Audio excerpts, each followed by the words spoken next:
Embrace guest হাউসের পরের দিন সকালবেলায় কমপ্লিমেন্টারি ব্রেকফাস্টে ছিল স্যান্ডউইচ, সাথে মাল্টা, সাথে এক বাটি ঘুগনি, আর সাথে ছিল একটা ডিমের অমলেট।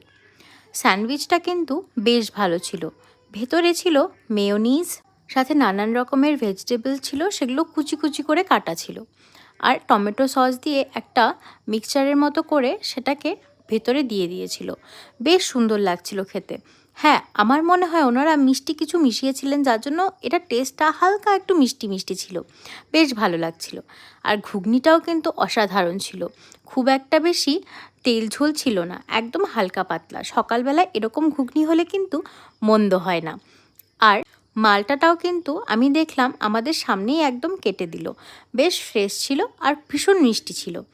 আর অমলেটটা কিন্তু একদম গরম গরম সামনে সামনেই ভেজে দিয়েছিল। বেশ ভালো ছিল।